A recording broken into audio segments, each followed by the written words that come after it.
Hi everyone, it's me once again, John in Tucson, this guy right here.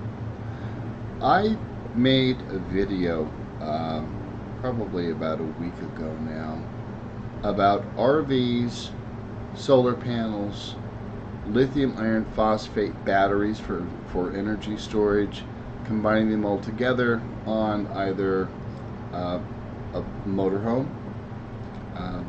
It can also be used for off-grid purposes. Well, I covered a lot of different things, but I was very, very tired. And when I went back and watched the video, I realized I was making mistakes everywhere and giving you misinformation. I did not mean to do that. Like I said, I was very tired. So I'm going to remake this video, and I've added a little different feature here. Now I'll be able to take this screen here and enlarge it, covering me up as I'm pointing out different things to you. And hopefully this makes a little more sense. To give you an understanding of exactly what it is I want to do, and yes, I do smoke, deal with it. It's just a part of my life.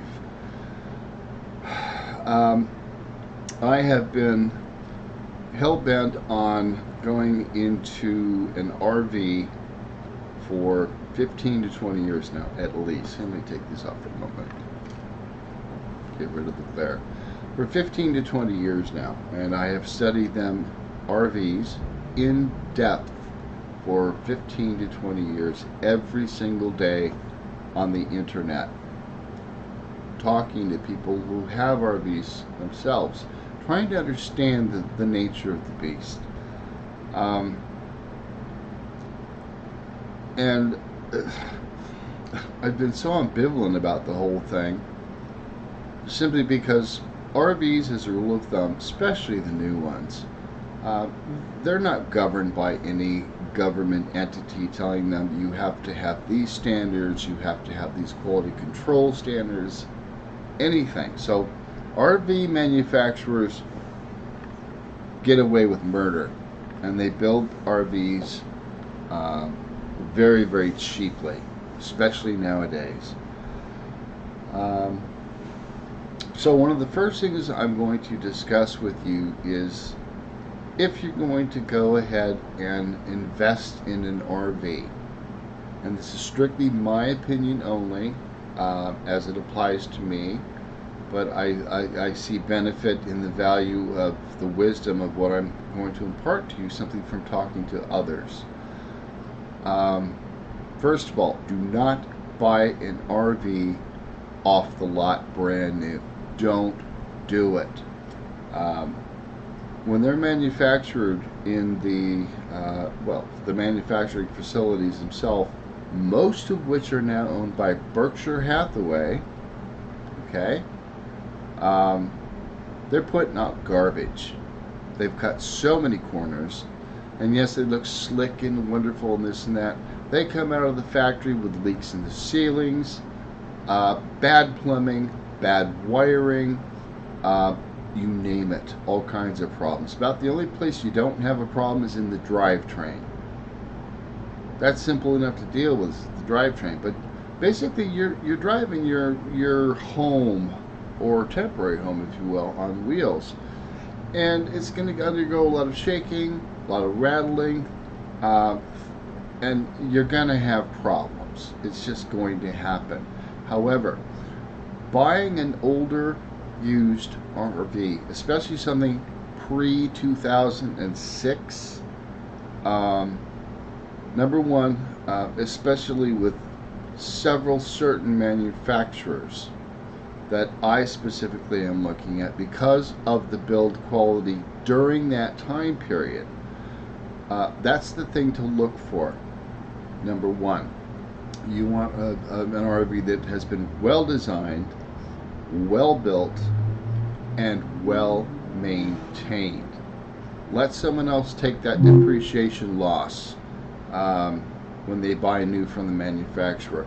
Let them go ahead and rack 40,000 miles under the belt of that RV, because as a rule of thumb, if they really care about the RV, they're going to keep it up. they're going to find all those little problems that the manufacturer kind of built into the RV from lack of quality control, and they're going to repair those things themselves. Okay? So, number one, you've already beat the depreciation hit. You've got something that's probably already been rectified and road tested. They know what it needed. They did it. It's done. Great. Number two, when you're buying that RV, used or new, I highly recommend take the money that you're going to be investing in that RV, because it's a big investment, no matter how you look at it. Spend $400 to $500 and get an RV tech, a certified RV tech, to look at and go over whatever motorhome or RV it is that you decide that you are going to be looking at and purchasing. They'll spend all day going over that RV. In my case, a motorized RV, a Class A motorized RV. Yeah, they check out the engine components and the chassis and all that good stuff, but they also go through every system on that RV. Everything. Electrical, plumbing, all the peripheral equipment that runs all of that, like the water pumps, the roof especially, leak points everywhere. They're going to check for the leaks. If they find leaks in that motorhome, they're going to tell you about them. And the majority of motorhomes out there on the market, new or used, they have water damage. They do. It's almost unavoidable unless you get a very specific type of RV that, say, has the solid metal roof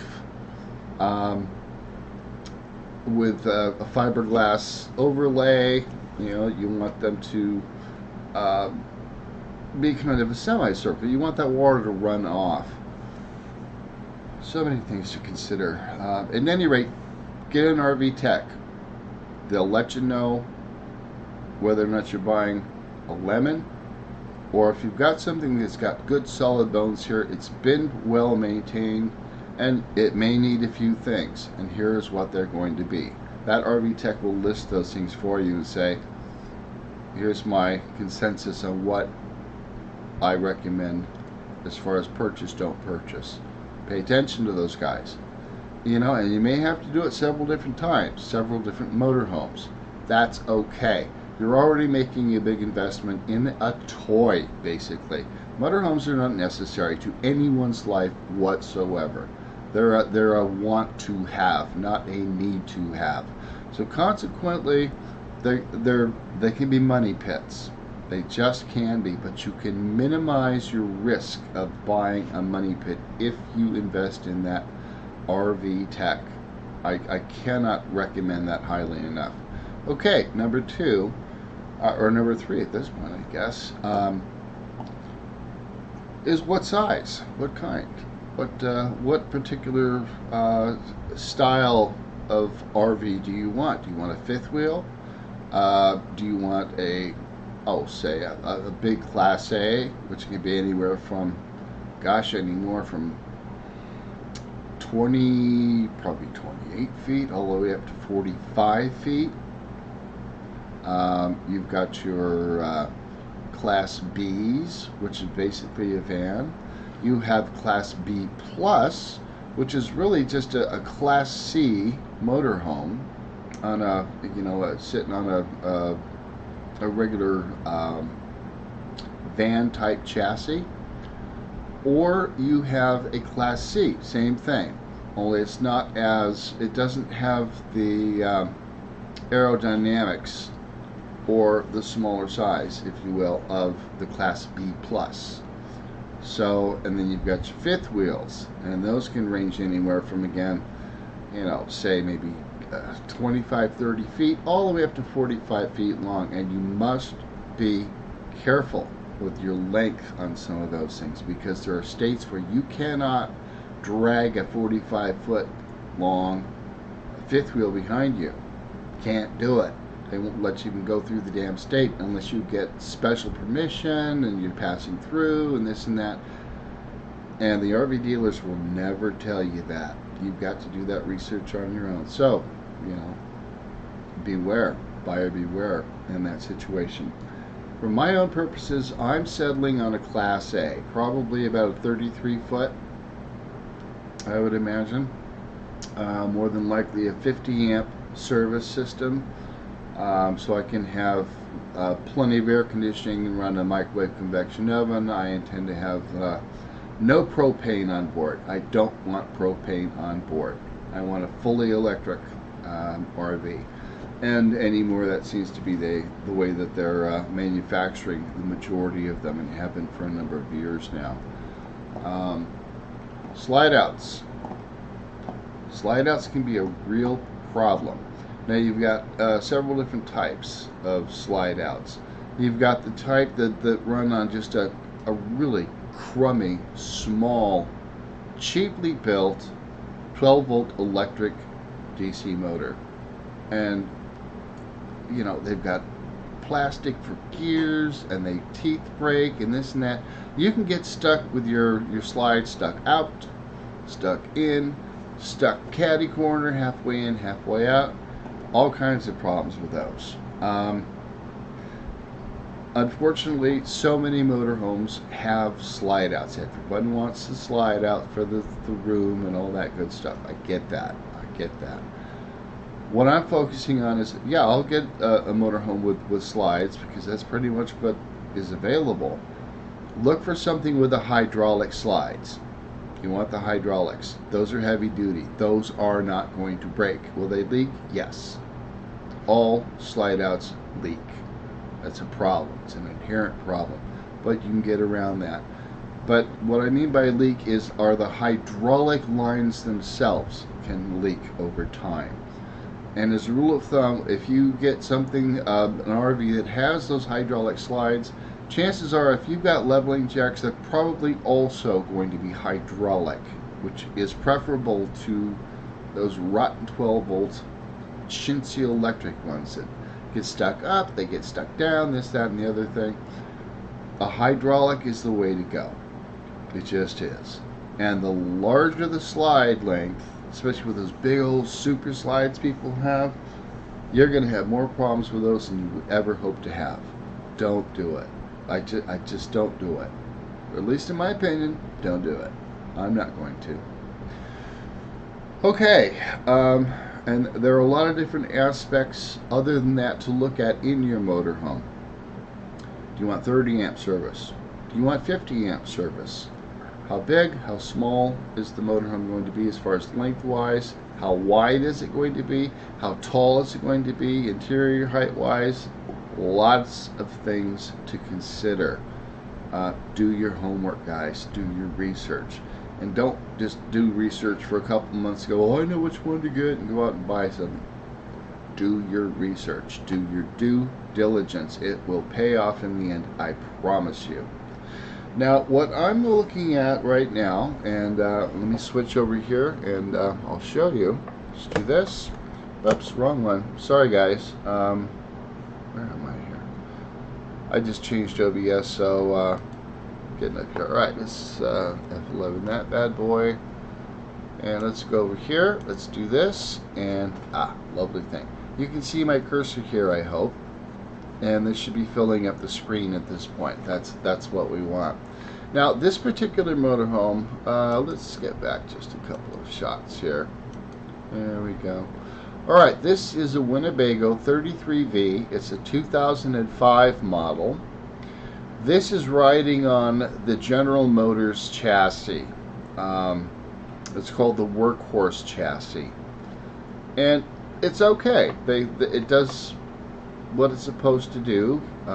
It's not going to give you the best ride in the world. None of those do, unless you've got an air ride system with a diesel. But it does the job. It's got the 8.1 liter Vortec V8, which equates in old school terms to a 496 cubic inch engine. More than capable to drag this thing down the road. I think it has 340 horsepower and Yeah, and about 400 something pound-feet of torque. So it's quite a capable unit, which is nice. I would prefer having the Ford F53 chassis, the F450 with the F53 chassis underneath it, because you've got the Ford V10, which is a more robust engine, in my opinion only, and a lot more bulletproof. A lot of benefits to that. But in this case, with this motorhome here, it's got the workhorse chassis. That's fine. You can get either or. You can get either the workhorse or you can get the V10 in this with the Ford chassis. It just depends on the model and who purchased it and what they ordered, blah blah. That's how that works out.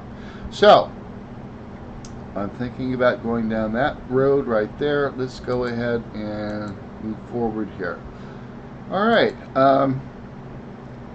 down here where my little hand cursor is, you'll see a vent, a rather large vent underneath this slide out here for the bedroom. This houses a 2.5-ton residential air conditioner. Okay, and Winnebago installed those for I think about 3 years in some of their larger Class A's, like this one here, and then they stopped doing them. I'm not sure why, because they were what did they say? They're 10% quieter and 40% more efficient, which is quite a jump in efficiency as far as I'm concerned. But I believe that they were not robust enough to hold up to the bouncing and jiggling and all that good stuff. And repairs were access to repair these things was difficult, as well as replacing the entire unit was very expensive. So that's, I believe, why they got rid of those systems, or this particular type of system. Don't quote me on that. Okay. What I'm going to be doing, and why I'm choosing this specific type of model here, is I'm going to remove this basement air conditioner. Out it will go. In its place, I will be putting a mini split system. Just a probably, heck, I can go with a 240 volt unit or a 110. It doesn't matter.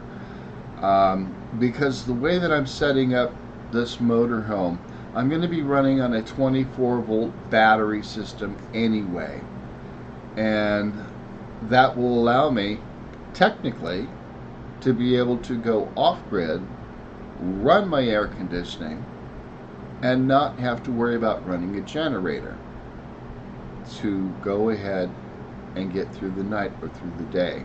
And I'll explain that a little bit further here. Okay? Oh, I should have thought this through a little better.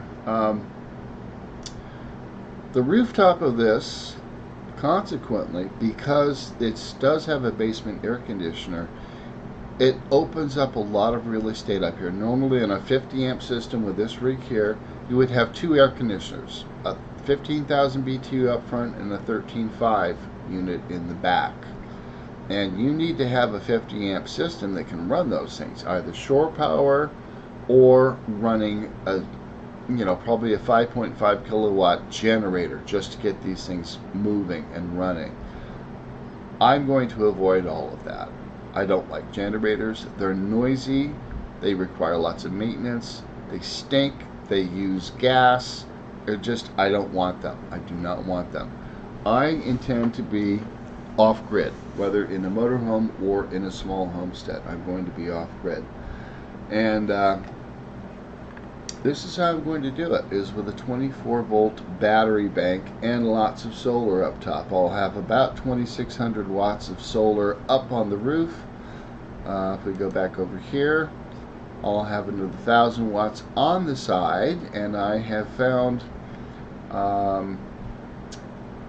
they're called Merlin solar panels. It's a company out of San Jose, California, and there's also a dealer right up the road from me in Phoenix, only 2 hours north. So I'm setting up a dialogue with them to see if I can't go ahead, and I want to test the efficiency. Apparently they're just peel and stick, which as far as I'm concerned, is a problem because you need heat dissipation with, especially with the glass solar panels, the residential type, or even the portables that you can put on RVs and boats and so on and so forth.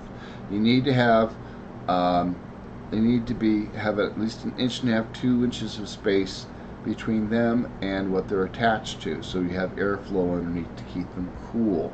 Because as they heat up, the efficiency drops and you don't get as much power out of them. Plus they go ahead and degrade very quickly. And apparently this Merlin solar panels, for whatever reason, they've gone ahead and they have, let's see if I can change back to me real quick. There we go. For whatever reason, they have designed them to be more efficient. They like the heat. They don't need airflow underneath them. They're peel and stick. They are malleable to a degree. And apparently they're supposed to be more efficient to a certain degree. So I'll be curious to see how that works out. At any rate, yeah, we've got all that. That can be done with those types of panels.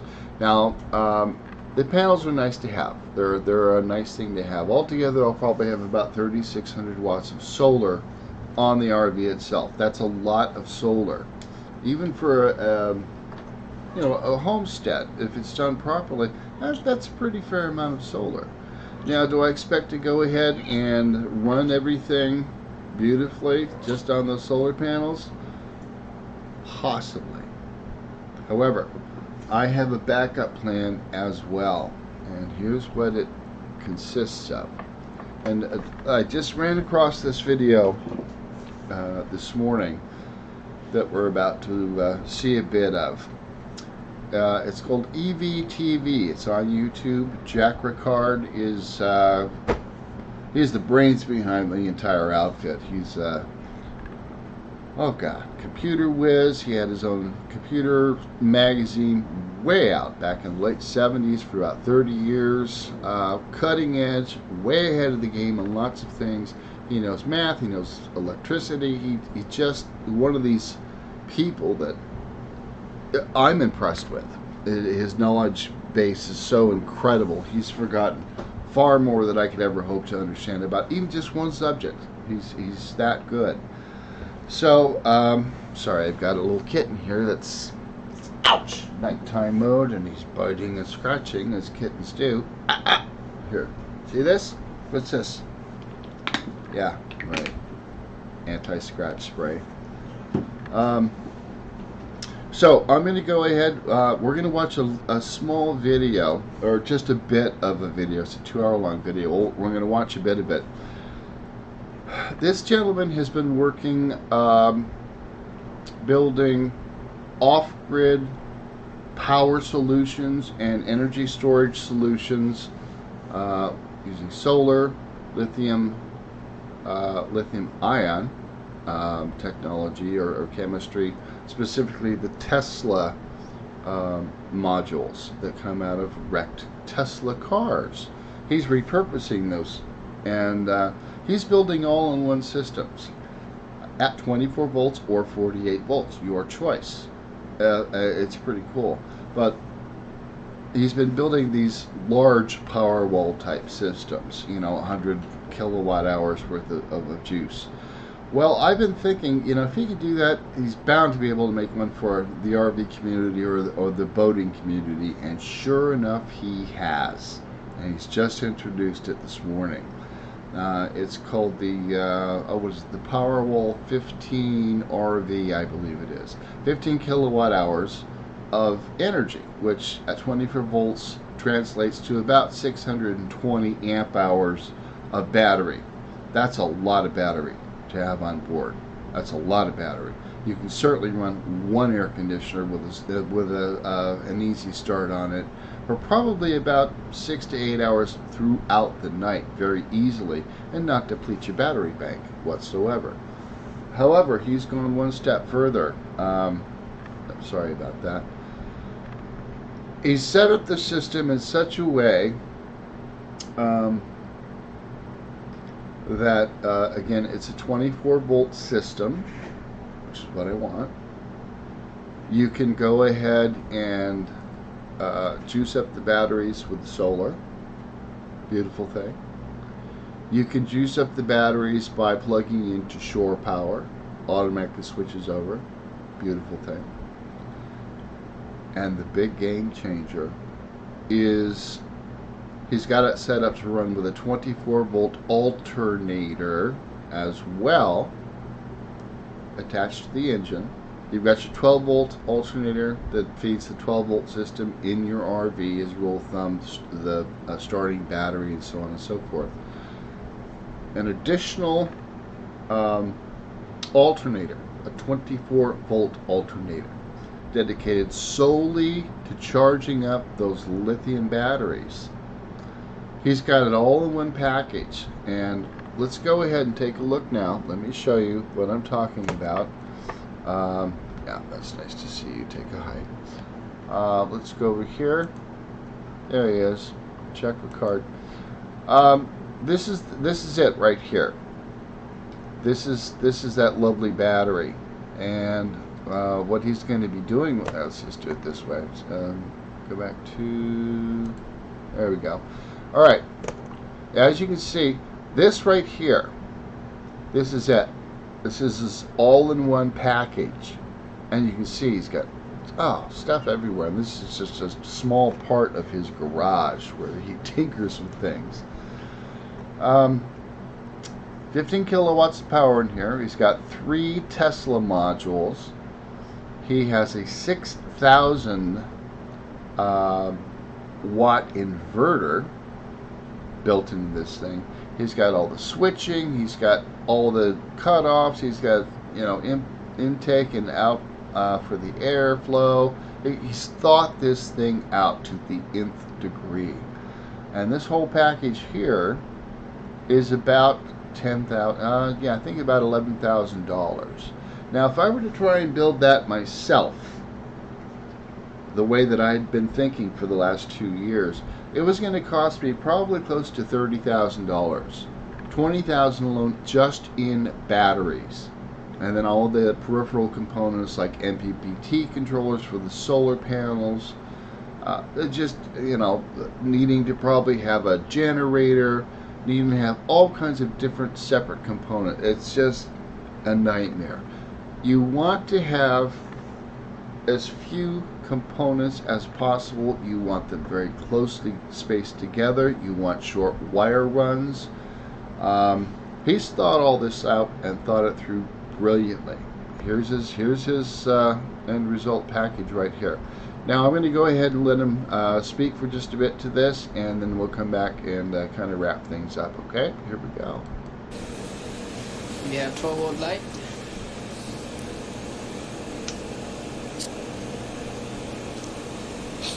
And he smokes too, so there you go.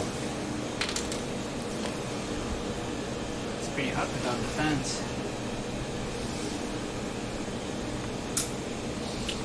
We have our next. Now see, right now what they're doing here, the reason that this is one of his helpers, brilliant guy. He's a journeyman electrician and going to college for his electrical degree in engineering, so on and so forth. Bright guy, bright. He's the one that built this. It was his idea, but he's the guy that built it. Basically what they're doing here, you can see it's a dark shop. They have no power running to anything in the shop right now, in this part of the shop I should say, until this kicks on. And that's what we're waiting for here. It's about a 12 to 15 second delay, and then you'll see what happens. Here we go. Negative contactor. Negative contact is on.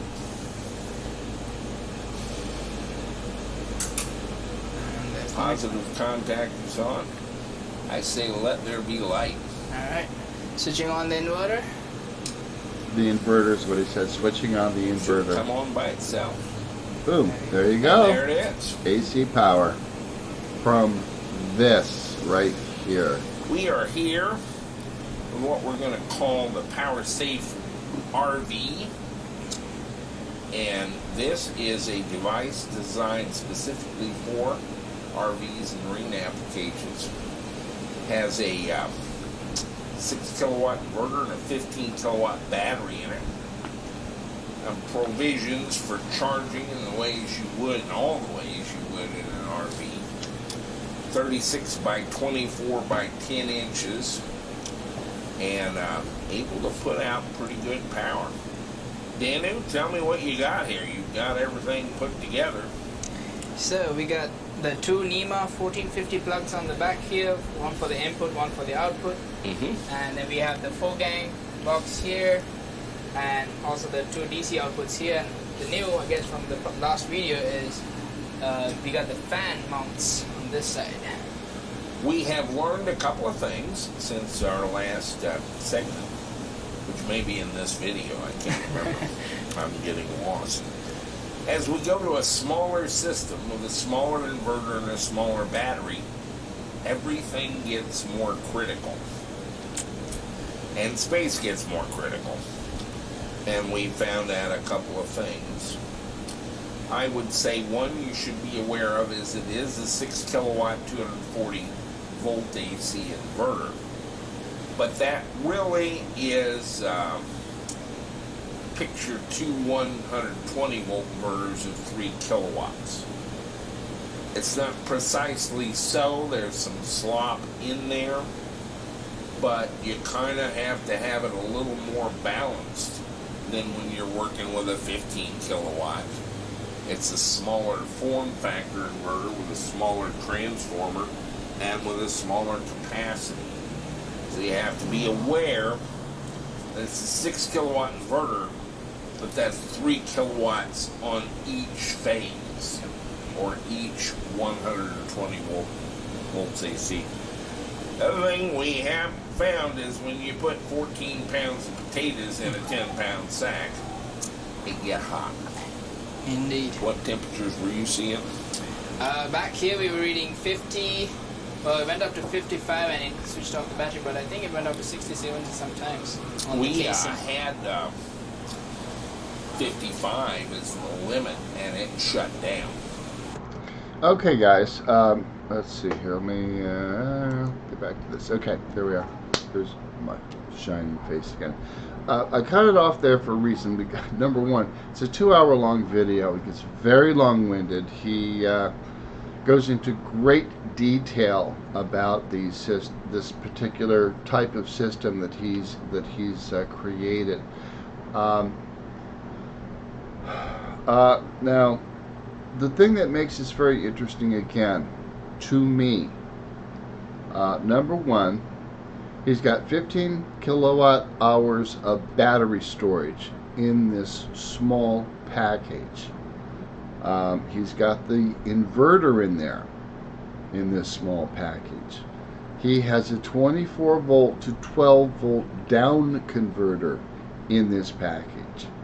And like I said, you can go ahead and charge it up by 24 volt alternator you attach to your engine on the motorhome, by plugging it into shore power 240 volts, or a 50 amp system if service if you go to an RV park of some kind, or you can go ahead and juice it and charge it up using the solar panels. Okay, now my goal is to be completely juicing up the batteries as much as possible by solar. But then again, if it turns out that I've been running the AC all night, I wake up, see the battery is down at like a 30% state of charge or something, which is, you don't want to do that. I mean, you want to keep the batteries on either side of 50%. They like that. It adds to longevity.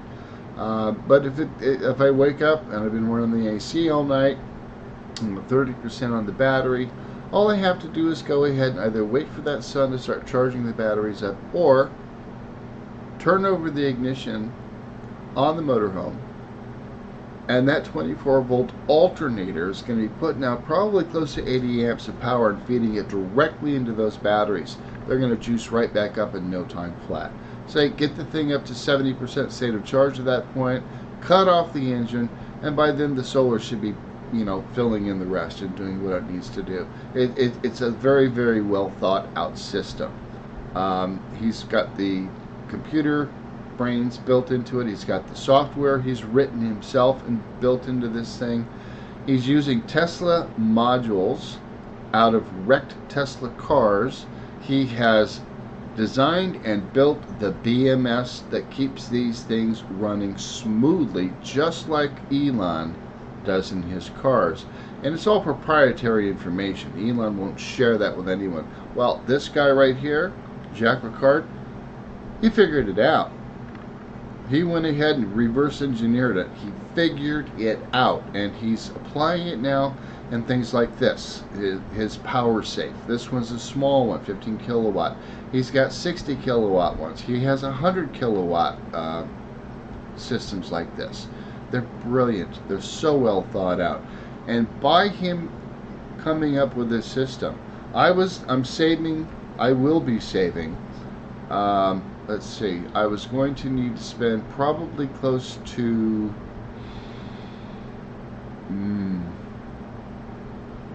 easily probably close to $15,000 to $20,000 on batteries alone to build a 24 volt battery bank. That's a lot of weight, that's a lot of space. With his system here, and like I said, it's 30 inches long, 10 inches tall, and what was it, 15 inches wide, something like that. Small footprint, very small. And he's got the inverter built in the thing. He's got the down converter for the 24 to 12 volt step down. It's all in there. Everything is in this package. And he's selling it for 11 grand. Period. Which means all I would need to do is add the PV panels up on the roof and on the side of the motorhome. I'm going to have 24 volt additional alternator on the engine itself to juice up this right here, this 24 volt battery pack. It's so well thought out. So I'm very excited about that. I'm excited about the new panel types, the Merlins. There's so much research to do on this. My end goal, again, is I want to be able to be off-grid. I don't want to have to use gasoline generators. Am I going to be using the motorhome engine itself as a generator? Yeah, I am to a degree, but I'm also going to be juicing up the batteries while I'm driving from one location to the next. Say I drive 100 miles, those batteries are probably going to be fully juiced by the time I get where I want to go, and I don't have to worry about it. I can be running the AC. I'll have the solar that will be constantly refilling the battery, so consequently, as a rule of thumb, technically speaking, I should be able to run the AC all day without having to go ahead and start the engine whatsoever, because it's going to be running off of the power that's going into the batteries from the solar panels. When the solar is done for the day, I can keep running those systems, and if I see the drop gets worse and worse and worse. If I get to a certain threshold, I simply start the engine on that motorhome, juice them back up, and I'm good to go again until the sun comes out the next day. Technically speaking, if everything goes as planned. So, another nice thing about what I want to do, and especially with a system like this, an all-in-one for the most part system, is my motorhome can crap out. It's not going to go another mile. The roof's leaking, there's water damage. It's not going anywhere else. I can go ahead and take this system right here and transfer it to a homestead or another RV. I can do the same. I can't take the panels off because those will be peel and stick. I'll have to get all new solar panels for an RV. Or if I go to a homestead, I'll go with the glass solar panels. But I can still use them, with this to juice this up, which is very, very nice. Or like I said, transfer the whole thing to another motorhome, add on that 24 volt alternator, and once again I'm good to go. It's all one box. It's all thought out. It's right there for the most part. Very simplified. So I'm excited about this. I wanted to share this with you. Jack Ricard of EVTV. I apologize for kind of horning in and giving people this, but I'll make sure that I put the link to this particular video and this gentleman's website in the description, because I think it's a game changer in so many ways for so many people. And I'll tell you what, with Tesla having ramped up production of his cars, he's now cranking out, I think he's cranked out 65,000 cars this year. He's no longer just a boutique electric car manufacturer. He's now a manufacturer, full-on manufacturer, and he's only going to get bigger. And as those Teslas go out on the road and get wrecked, there's going to become more and more of those batteries available, and those things will last for a long, long, long time. If you treat them properly, they will last a great deal of time. Many, many, many, many years. And if they get to the point where they don't want to hold a charge anymore after, say, 15 years or whatever it is, yeah, swap them out for new ones. Very simple thing to do. Very inexpensive thing to do. Very smart thing to do. Lead acid batteries, in this kid's opinion, that technology, that chemistry is beyond old. It's crap. It needs to go away. And this is what's going to fill its place right here. It's still very expensive, but the battery chem is still new for the most part. As far as the drop-in lead acid replacement batteries that are lithium iron phosphate, they're very, very expensive for motorhomes and marine applications because they are still so new to the market. This guy's found a way to go ahead. Small footprint, great battery tech and chemistry, well thought out. It's all there, guys. It's all there. So, at any rate, I will be doing more videos about this, discussing this more in the future. Again, I've already yanked down the video that I put up before because it was so poorly done and I made so many mistakes. But yeah, guys, this is something interesting to look at, and I highly recommend doing it if you are someone that is curious about this type of this leap forward, if you will, in being off-grid in your motorhome, your RV, whatever it is, or even just an off-grid homestead. This is the way to go. Right here is the way to go. For me, at any rate. So, just my 2 cents worth. As usual, it's always my 2 cents worth. So let's see what happens, guys. I will put this up. Like he said, I will make certain that I put the link to this video and Jack's website in the description of my video that I put up on YouTube.